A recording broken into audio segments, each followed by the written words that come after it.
السلام عليكم ورحمة الله وبركاته. الحمد لله نحمده ونستعينه ونستغفره ونؤمن به ونتوكل عليه ونعوذ بالله من شرور أنفسنا ومن سيئات أعمالنا. من يهده الله فلا مضل له ومن يضلل فلا هادي له.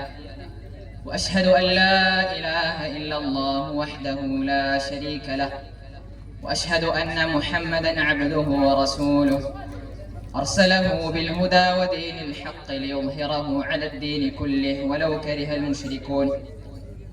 أما بعد فأعوذ بالله من الشيطان الرجيم. أفلا يتدبرون القرآن أم على قلوب أقفالها. وقال النبي صلى الله عليه وسلم إن الله تعالى يرفع بهذا الكتاب أقواما ويضع به آخرين أو كما قال عليه الصلاة والسلام. ബഹുമാനപ്പെട്ട ഉസ്താദുമാരെ, സ്നേഹം നിറഞ്ഞ സത്യവിശ്വാസികളെ, അല്ലാഹു സുബ്ഹാനഹു വ തആല നമ്മുടെ ഇരുത്തത്തെ പരിപൂർണമായി സ്വീകരിക്കട്ടെ. ഈ ഇരുന്നതുപോലെ നാളവന്റെ മഹനീയമായ ജന്നാത്തുൽ ഫിർദൗസിൽ നാം ഏവരെയും ഒരുമിച്ച് കൂട്ടി അനുഗ്രഹിക്കട്ടെ.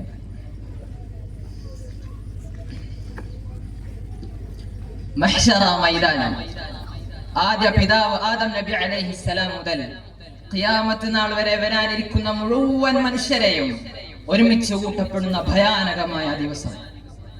അപ്പോഴതാ ഒരു ഭാഗത്തു നിന്ന് ഒരു ശബ്ദം ഉയർന്നു വരുന്നു, ഏറെ പരിചയമുള്ള ഒരു ശബ്ദം. യാ റബ്ബി ഇന്ന ഖൗമി ഇത്തഖദു ഹാദൽ ഖുർആന മഹ്ജൂറ. എൻ്റെ റബ്ബേ, ഈ കാണുന്ന ആളുകളുണ്ടല്ലോ, ഇവർ നിന്റെ കലാമിന് ഒരു പ്രാധാന്യവും നൽകില്ല റബ്ബ്, ഒരു പ്രാധാന്യവും നൽകില്ല. എൻ്റെ പ്രിയപ്പെട്ട സഹോദരന്മാരെ, നമ്മുടെ ജീവിതത്തിൽ നിന്ന് ഓരോ ദിവസം കഴിഞ്ഞു പോകുമ്പോ, ജീവിത പ്രവാഹത്തിന്റെ കുത്തൊഴുക്കിൽ ഒലിച്ചുകൊണ്ടിരിക്കുമ്പോ, ഇസ്ലാമിക അധ്യാപനങ്ങളുടെ ഉറവിടമായ പരിശുദ്ധ ഖുർആൻ ആദ്യം മുതൽ അവസാനം വരെ ഖിയാമത്ത് നാൾ വരെ ഒരു മാറ്റിത്തിരുത്തലും സംഭവിക്കാത്ത നിലയിൽ ഈ ലോകത്ത് നിലനിൽക്കുന്ന പരിശുദ്ധ ഖുർആൻ, ഈ ഖുർആനിനെ അറിയാതെ വിസ്മരിച്ച് മുതുകിന്റെ പിറകിലേക്ക് വലിച്ചെറിഞ്ഞവരുടെ കൂട്ടത്തിൽ ഞങ്ങളും പെട്ടുപോയോ എന്ന് ആലോചിക്കുന്നത്. ഞങ്ങളും പെട്ടുപോയോ? യഥാർത്ഥത്തിൽ എന്താണ് വിശുദ്ധ ഖുർആൻ? ലക്ഷണമൊത്തൊരു പ്രബന്ധമാണോ അത്? അല്ലെങ്കിൽ മനോഹരമായ ഒരു പ്രസംഗമാണോ? അല്ലെങ്കിൽ കഥയോ കവിതയോ നോവലോ ആണോ ഖുർആൻ?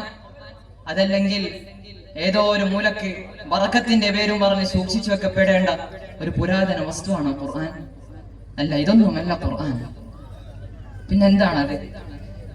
അത് ആ വിശുദ്ധ ഖുർആൻ അത് മനുഷ്യബോധനത്തിന്റെ നിഗമനങ്ങൾക്ക് എത്താൻ സാധിക്കുന്നതിനും അപ്പുറമാണ്. അതിലൊരു വാക്കിൽ നിന്ന് ഒരാൾ 1000 യാഥാർത്ഥ്യങ്ങൾ ഗ്രഹിച്ച് മനസ്സിലാക്കിയിട്ടുണ്ടെങ്കിലും ശരി, അല്ലാഹുവിൽ സത്യം, അല്ലാഹുവിൽ സത്യം, അവൻ ഇനിയും കുറെ കൂടി മനസ്സിലാക്കാനിരിക്കുന്നു.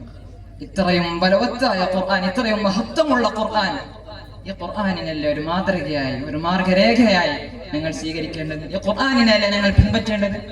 ഈ ഖുർആനിനെ നിങ്ങൾ പിൻപറ്റണം, യഥാർത്ഥ നിലയിൽ പിൻപറ്റണം. അതിനെ പാരായണം ചെയ്യണം. യത്ലൂനഹു ഹഖ്ഖ തിലാവതി, അതിനെ ഓതേണ്ടതുപോലെ ഓതണം.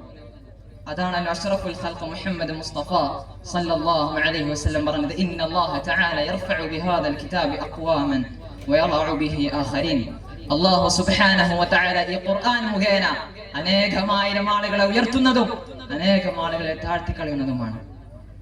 ഈ ഒരു ഔന്നത്യം കരസ്ഥമാക്കാൻ, ഈ ഒരു മഹത്തായ സ്ഥാനം നേടിയെടുക്കാൻ നിങ്ങൾ എന്ത് ചെയ്യണം?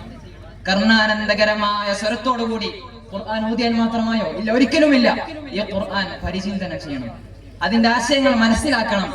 അതിനാ ഖുർആനിന്റെ ഉള്ളടക്കത്തിലേക്കും അർത്ഥതലങ്ങളിലേക്കും ആഴ്ന്നിറങ്ങാൻ പരിശ്രമിക്കണം. അതാണല്ലോ അല്ലാഹു സുബ്ഹാനഹു വ തആല ഖുർആനിൽ ചോദിച്ചത്, അഫലാ യതദബ്ബറൂനൽ ഖുർആന അം അലാ ഖുലൂബിൻ അഖ്ഫാലുഹാ. എന്താ അവർ ഖുർആനിൽ ചിന്തിക്കുന്നില്ല? അവർ ഖുർആൻ ഗ്രഹിച്ച് മനസ്സിലാക്കുന്നില്ലേ? അം അലാ ഖുലൂബിൻ അഖ്ഫാലുഹാ, അതല്ല അവരുടെ ഹൃദയങ്ങളിൽ പൂട്ടുകൾ ഇട്ടിട്ടുണ്ടോ എന്ന് അല്ലാഹു ചോദിക്കുകയാണ്. ഒരിക്കൽ ആദരവായ റസൂലുള്ളാഹി സ്വല്ലല്ലാഹു അലൈഹി വസല്ലം അബ്ദുല്ലാഹി ഇബ്നു മസ്ഊദ് റളിയല്ലാഹു അൻഹുവിനോട് ഖുർആൻ ഓതാൻ ആവശ്യപ്പെട്ടു. അപ്പോൾ അബ്ദുല്ലാഹി ഇബ്നു മസ്ഊദ് റളിയല്ലാഹു അൻഹു ചോദിച്ചു, അല്ലാഹുവിന്റെ റസൂൽ, അങ്ങേക്കാണല്ലേ ഖുർആൻ അവതരിച്ചത്, എന്നിട്ട് ഞാൻ അങ്ങേക്ക് ഓതി കേൾപ്പിക്കുകയോ? അപ്പോൾ റസൂലുള്ളാഹി സ്വല്ലല്ലാഹു അലൈഹി വസല്ലം പറഞ്ഞു, ഇന്നി ഉഹിബ്ബു അൻ അസ്മഅഹു മിൻ ഗൈരി. ഈ ഖുർആൻ ഇതേ മറ്റൊരാളിൽ നിന്നും കേൾക്കാൻ ഞാൻ അതിയായി ഇഷ്ടപ്പെടുന്നു പറഞ്ഞപ്പോ അബ്ദുല്ലാഹി ഇബ്നു മസ്ഊദ് റളിയല്ലാഹു അൻഹു ഓതാൻ തുടങ്ങി. അങ്ങനെ ഓതി ഓതി ഓതി ഫകൈഫ ഇദാ ജിനാ മിൻ കുല്ലി ഉമ്മത്തിൻ ബിശഹീദിൻ വജിനാ ബിക അലാ ഹൗലാഇ ഷഹീദ. ഓരോ സമുദായത്തിൽ നിന്നൊരു സാക്ഷിയെ നാം കൊണ്ടുവരികയും ഇക്കൂട്ടർക്കെതിരെ നിന്നെ സാക്ഷിയെ കൊണ്ടുവരികയും ചെയ്യുമ്പോ എന്തായിരിക്കും അവസ്ഥ എന്നർത്ഥം വരുന്ന ആയത്തെത്തിയപ്പോ അല്ലാഹുവിന്റെ റസൂൽ സല്ലല്ലാഹു അലൈഹി വസല്ലം ഒരു കൊച്ചുകുട്ടിയെ പോലെ വിതുമ്പി കരഞ്ഞു. അബ്ദുല്ലാഹി ഇബ്നു മസ്ഊദ് റളിയല്ലാഹു അൻഹു പറയുന്നുണ്ട്, ഫൽതഫത്തു ഇലൈ ഫഇദാ ഐനാഹു തദ്രിഫാൻ. ഞാനൊന്നിങ്ങനെ തിരിഞ്ഞു നോക്കിയപ്പോ അല്ലാഹുവിന്റെ റസൂലിന്റെ കണ്ണുകളിൽ നിന്ന് കണ്ണുനീരുകൾ ഇങ്ങനെ ധാരധാരി ഒഴുകുന്നതായിട്ട് കണ്ടു. കാരണം എന്താ? തങ്ങൾ സല്ലല്ലാഹു അലൈഹി വസല്ലമയുടെ ഹൃദയത്തിൽ ഖുർആൻ അത്രക്കും സ്വാധീനം ചെലുത്തിയിരുന്നു. അത്ഭുതകരമായ മാറ്റങ്ങൾ ഉണ്ടാക്കാൻ കഴിവുള്ള ഒരു ഗ്രന്ഥമാണ് വിശുദ്ധ ഖുർആൻ.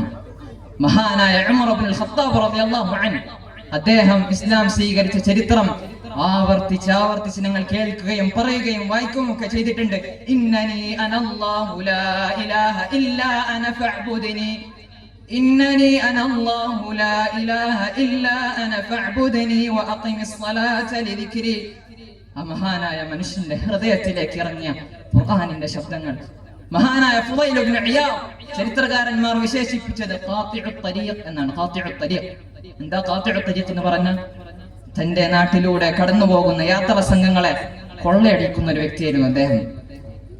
അല്ലാഹുവിന്റെ ഒരു വചനം അദ്ദേഹത്തെ പിടിച്ചുകുലുക്കി, അദ്ദേഹത്തിന്റെ ജീവിതത്തെ മാറ്റിമറിച്ചു.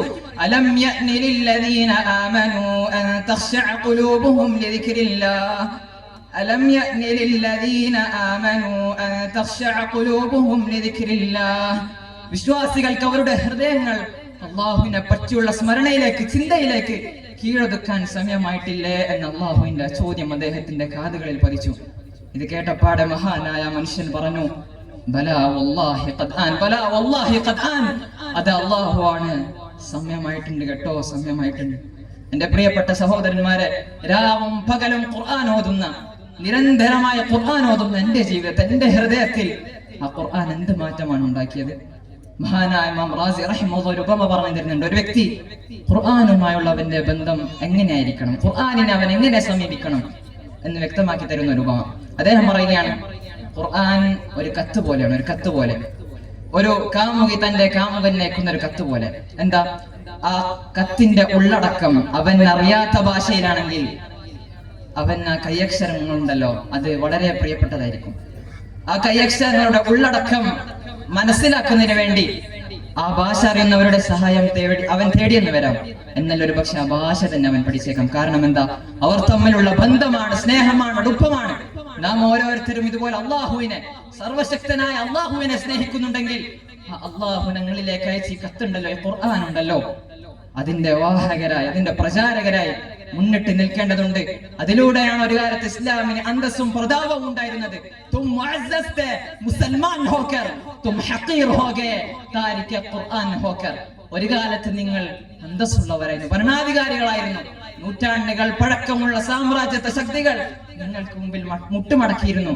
കാരണം അന്ന് നിങ്ങളെ നയിച്ചത് അബൂബക്കറും ഉമറും ഉസ്മാനും അലിയും മുആവിയും ഒക്കെ പോലെയുള്ള ഖുർആനിന്റെ ആൾക്കാരായിരുന്നു, ഖുർആനിന്റെ വാഹകരായിരുന്നു. പക്ഷെ ഇന്ന് തും ഹഖീർ ഹോഗേ താരിഖെ ഖുർആൻ ഹോക്കർ. ഖുർആനിനെ വിസ്മരിച്ചതുകൊണ്ട്, മറന്നു കളഞ്ഞതുകൊണ്ട്, അതിനെ മുതുകിന്റെ പിറകിലേക്ക് വലിച്ചെറിഞ്ഞതുകൊണ്ട് നിങ്ങൾ നിസ്സാരരായി മാറി. നിങ്ങൾ പാശ്ചാത്യ ശക്തികളുടെ പാദസേവകരായി മാറി. ഭീരുക്കളായി നിങ്ങൾ വിരണ്ടോടിപ്പോയി. അതുകൊണ്ട് ആ പൂർവ്വ പ്രതാപം വീണ്ടെടുക്കാൻ, അതിനെ മടക്കിയെടുക്കാനുള്ള ഒരേ ഒരു മാർഗം അത് ഖുർആനിലേക്കുള്ള മടക്കമാണ്, തിരിച്ചുവരവാണ്. അല്ലാഹു സുബ്ഹാനഹു വ തആല അതിനെ തൗഫീഖ് നൽകി അനുഗ്രഹിക്കുമാറാകട്ടെ. വആഖിറു ദഅവതി അൽഹംദുലില്ലാഹി റബ്ബിൽ ആലമീൻ. വസ്സലാമു അലൈക്കും വറഹ്മത്തുള്ളാഹി വബറകാതുഹു.